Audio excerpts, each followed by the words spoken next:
አቡነ ሳሙኤል ማን ናቸው? እሺ እንግዲህ ያው አመሰግናለሁ። ጻድቁ አባታችን አቡነ ሳሙኤል ዘደብረ ወገግ ነው ባልሳሳት የጠየቅሽኝ አይደል? ዘደብረ ወገግ ወይም አሰቦት ገዳምን የመሰረቱ ታላቅ አባት ናቸው። እኛ አባት እንግዲህ እጅግ በጣም ታላቅ አባት ናቸው። በ12ኛው ክፍለ ዘመን ወይም በ1248 ዓመተ ምህረት የተነሱ ታላቅ አባት ናቸው። ብፁዕ አባታችን አቡነ ሳሙኤል ከእናታቸው ከቅድስት አርሶንያ ከአባታቸው ደግሞ ከጻድቁ እንድርያስ በጸሎት የተገኙ ታላቅ አባት ናቸው። እንግዲህ አቡነ ሳሙኤል ከተክለ ሃይማኖት ጋር በአባታቸው በካህኑ እንድርያስ በኩል የስጋ ዝምድና አላቸው።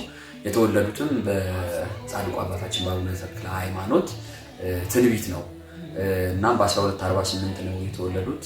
ጽላልሽ በሚባለው አሁን ቡልጋ ተብሎ በሚጠራው አካባቢ ማለት ነው። በዛን የተወለዱት። ከዛም በኋላ በአቡነ ተክለ ሃይማኖት አማካኝነት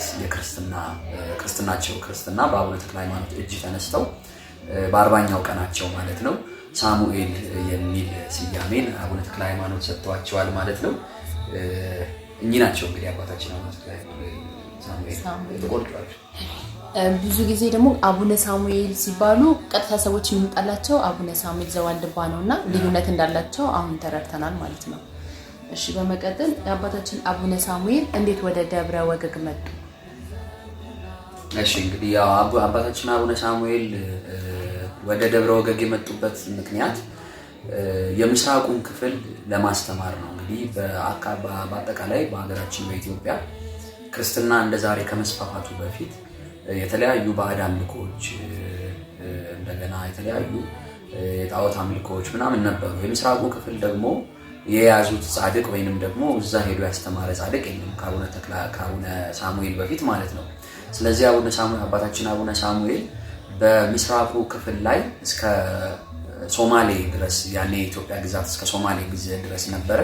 ዛሬ ሞቃዲሾ ተብሎ የሚታወቀው እዛ ድረስ ሄደው መቅደሰ ማርያም እንግዲህ በአረብኛውም መቅደስ ቅዱስ የሚሉት ነገሮች አንድ አይነት ትርጉምን ይሰጣሉና ሞቅዲሾ ማርያም በሚል ስያሜ ዛሬ ላይ ሞቃዲሾ የሚለው ስያሜ ከዛ የተነስቶ ነው ማለት ነው።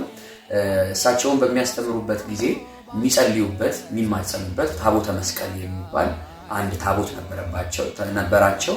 ያን ታቦት በየሀገሩ እየሄዱ በተለይ ደግሞ በምስራቁ ክፍል እየተዘዋወሩ የክርስቶስን ወንጌል እየሰበኩ ጣዖታትን እያፈረሱ ወይንም ደግሞ በዛፍ ላይ አድረው በሰዎች ላይ አድረው ሲመለኩ የነበሩትን አጋንንት ከሰዎች ላይ ከዛፍ ላይ በብዙ መንገድ እያባረሩ በጸሎታቸው ወንጌልን እያስፋፉ በዛም በያዙት ታቦት ቅዳሴን እየቀደሱ ሰዎችን እያጠመቁ እያቆረቡ ወደ ክርስቶስ መንግስት ይጨምሩ ነበር ወይንም ክርስትናን ሕይወት እንዲኖሩ ያደርጓቸው ነበርና አሰቦት ገዳምም አጽማቸው ያረፈበት ነው ማለት ነው።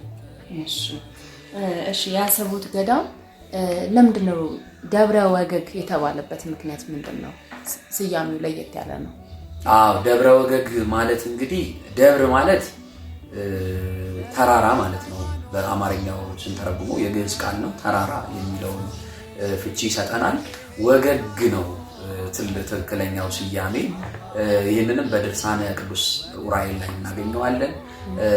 መላእክት የክርስቶስን ደም በተለይም ደግሞ ቅዱስ ዑራኤል በስቅለት ዕለት የክርስቶስን ደም በብርሃን ጽዋ ዓለምን ሁሉ ከረጨ በኋላ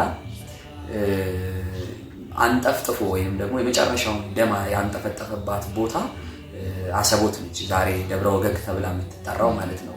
ስለዚህ ልክ ደሙን ሲንጠፈጠፍ ወይንም ደግሞ ደሙን ሲያንጠፈጥፍበት ቦታው እንዳለ በብርሃን ተሞላ።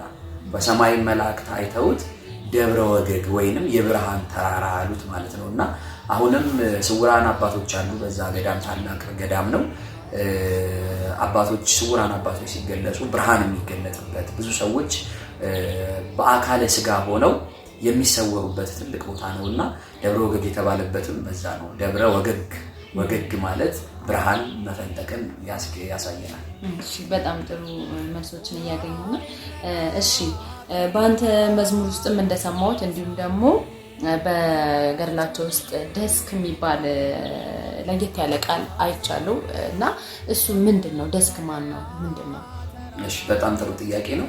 ደስክ እንግዲህ ያው በመጽሐፍ ቅዱስ ላይ በማርቆስ ወንጌል ላይ ክርስቶስ በጌርጌሴኖን በመቃብሩ ስፍራ ተጥሎ የነበረ አንድ ሰው ነበር ይለናል እና ከዛም ሰውዬ ላይ መንፈስን ሲያባርርለት ስምህ ማን ነው ብሎት ነበር ያንን መንፈስ እና መንፈሱም ሌጊዮን ብሎት ነበር። ያ ሌጊዮን ማለት ምንድነው? ጭፍራ ማለት ነው። በብዙ ሺህ ሆነው እዛ ሰውዬ ላይ አድረውበት ነበር እና ይህ ደስክም የመንፈስ ስም ነው። ወይንም ደስክ የተባለ አጋንንት አለ ብዙ ሰዎችን እያሰረ ብዙ ስቃይ ሲያደርስባቸው የነበረ ነውና ቅዱስ ስዕላቸውንም እንደምንመለከተው እንግዲህ ደስክን ይዘው በእጁ ሰዎችን ያጠምድበት የነበረውን ሰንሰለት በቅዱስ ኡራኤል በመላኩ ቅዱስ ኡራኤል ተራዳይነት አባታችን ሰውየውን ሲያስለቅቁ ወይንም ደግሞ በዛ ጊዜ የነበረውን ምዕመን ሲያስለቅቁ ያሳየናል ማለት ነውና ደስክ ማለት ያ ነው። ሰዎችን ክፉ ነገር ሲያሰራ የነበረ ሲያሰቃያቸው የነበረ መንፈስ ነውና እሱን መንፈስ በአቡነ ሳሙኤል በአባታችን በጻድቁ አቡነ ሳሙኤል ነው የታሰረውና ያንን ለማጠየቅ ነው። ገድላቸውም የሚያትተው ይሄንን ነው።